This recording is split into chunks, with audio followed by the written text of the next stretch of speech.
What up, DC? What up, DC? Come on, man. Natasha, she stated the first thing she said today is Juneteenth. And Juneteenth is a celebratory holiday in the black community. And it's one that should be for all of America. The irony, though, we know January 1st, 1863 to be the Emancipation Proclamation that abolished slavery in the U.S.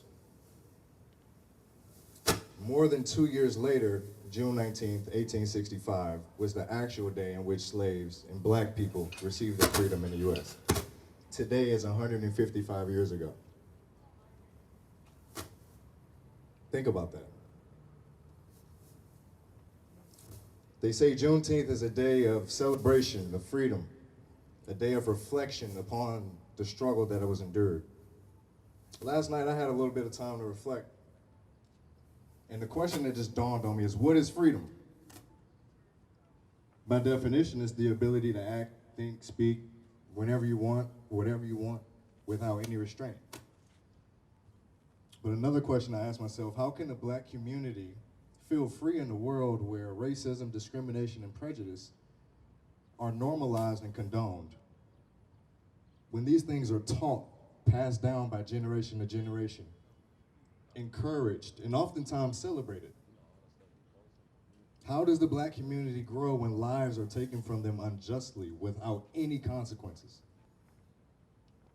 There's no more sweeping these harsh realities under the rug, putting Band-Aids over the scars just to rip them off down the line. It's time we hold everybody accountable, and we got to call out the lawmakers, the law officials, the state city reps, DAs, judges, politicians, police unions. Everybody who deems themselves an enforcer of the law has to be held accountable. Justice is demanded. Sustainable change is necessary. But we know that we all have to continue to do our part in the community. We're dedicated up here as a team, as one unit. We're going to continue to protect this community. We're going to continue to invest ourselves in this community, but we need you guys as well. This is our home. We only go as far as we take us. Yes, we rely on the higher ups to make the smart decisions, the rash decisions. But we can control what we do in our everyday walks. Continue to fight the good fight. Stand up for racism. Stand against that police brutality, the systemic injustice that our country continues to endure. Fight against it. Educate ourselves. Empower the youth. Educate them. Get out and vote. Impact the change in whatever way that you possibly can, but don't feel hopeless. Don't feel like you can't control anything. Because together we can. As athletes, and in basketball specifically, we have 5 fingers.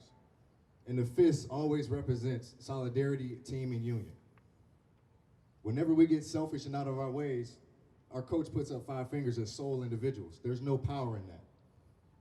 The same applies for us in the everyday world. There's power in unity. There's power in strength. So on this day of Black independence, I ask everybody, my brothers and sisters up here and everybody out in the crowd, please lift up a fist. And in solidarity together on this Black Day of Independence and moving forward, we will stand for something bigger than ourselves. And on the count of 3, let's yell, together we stand, because that's what our march is all about.